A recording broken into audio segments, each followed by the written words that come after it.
Hi friends आमी Soma सोमास cooking चैनेले आपनादेर सबाइके स्वागत।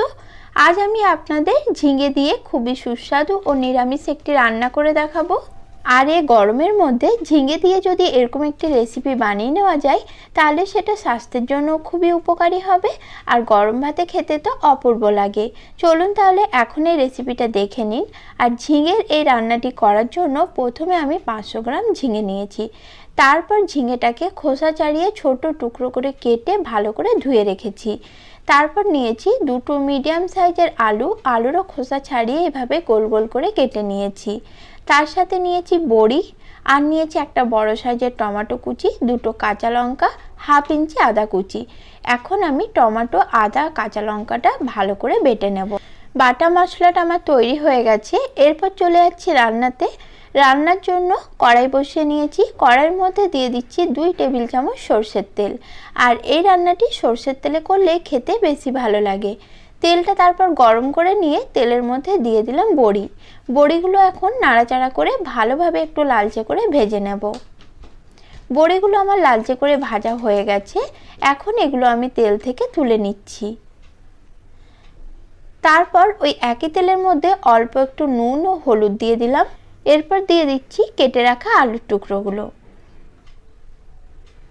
তারপর আলুগুলো ভালোভাবে নাড়াচাড়া করে একটু লালচে করে ভেজে নেব। এইভাবে রান্নার আগে আলুটা ভেজে নিলে খেতে কিন্তু বেশ ভালো লাগে। আলুগুলো আমি ভালো করে ভেজে নিয়েছি। এখন এই আলুগুলো আমি তেল থেকে তুলে নিচ্ছি। তারপর এখানে আমি আরও 1 চামচ সরষের তেল দিয়ে দিলাম। তেলটা ভালো করে গরম করে নিয়ে ফোড়নে দিয়ে দিলাম একটা গোটা শুকনো লঙ্কা আর হাফ চামচ 5 ফোড়ন। আর দিয়ে দিচ্ছি একটা গোটা তেজপাতা 2 ভাগ করে। এরপর বেটে রাখা টমেটো, আদা ও লঙ্কার পেস্ট আমি দিয়ে দিলাম। আর তার সাথে অল্প পরিমাণে একটু জল অ্যাড করে দিলাম। আর দিলাম হাফ চামচ নুন। এরপর হাফ চামচ হলুদ গুঁড়ো, হাফ চামচ লঙ্কা গুঁড়ো, হাফ চামচ দিয়ে দিলাম জিরা গুঁড়ো। এগুলো এখন আমি ভালো করে মিশিয়ে নিচ্ছি। সব মশলাগুলো ভালো করে মিশিয়ে নেওয়ার পর মশলাটা আমি ভালো করে কষিয়ে নেব। তবে কষানোর মধ্যে আমি দিয়ে দিচ্ছি ভেজে রাখা আলুর টুকরোগুলো।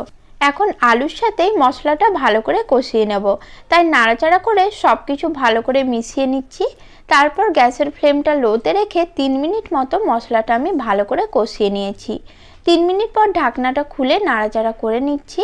আর এখন মশলা ভালো মতো কষানো হয়ে গেছে, তেলও ছেড়ে দিয়েছে মশলার থেকে।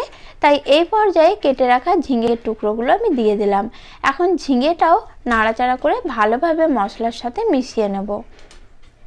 ঝিঙে সিদ্ধ হতে খুব একটা বেশি সময় লাগে না। আর মশলার সাথে ঝিঙেটা এখন ভালোভাবে মিশিয়ে নেওয়ার পর আবারও আমি ঢাকনা দিয়ে ঢেকে দিলাম 3 মিনিটের জন্য। 3 মিনিট পর ঢাকনাটা খুলে নিচ্ছি। এখন দেখুন ঝিঙের থেকে কিন্তু জল ছেড়ে দিয়েছে। এই পর্যায়ে আবারও সব কিছু ভালো করে মিশিয়ে নিলাম। আর এখন আমি এখানে অ্যাড করে দেবো জল। আমি এখানে 1 কাপ মতো গরম জল অ্যাড করে দিচ্ছি। খুব একটা বেশি জল দেওয়ার প্রয়োজন নেই। এরপর রান্নার মধ্যে ভেজে রাখা বড়িগুলো আমি দিয়ে দিচ্ছি। তারপর আবারও সব কিছু খুব ভালোভাবে নাড়াচাড়া করে মিশিয়ে নিচ্ছি। মেশানো হয়ে গেলে 7 থেকে 8 মিনিটের জন্য রান্নাটি আমি হতে দেব। আর অবশ্যই ঢাকনা দিয়ে ঢেকে দেব। 7-8 মিনিট পর ঢাকনাটা আমি খুলে নিচ্ছি। আর এখন ভালোভাবে নাড়াচাড়া করে নিচ্ছি। আর দেখুন সব কিছুই কিন্তু খুব ভালোভাবে সেদ্ধ হয়ে গেছে। রান্নাটি এখন আমার একদম তৈরি। এই পর্যায়ে আমি গ্যাসটি অফ করে দিচ্ছি আর তরকারিটি গরম গরম ভাতের সাথে সার্ভ করে দেব। আপনাদের এই রেসিপিটি কেমন লাগলো আমাকে কমেন্টে অবশ্যই জানাবেন। সকলে ভালো থাকবেন বন্ধুরা। নমস্কার।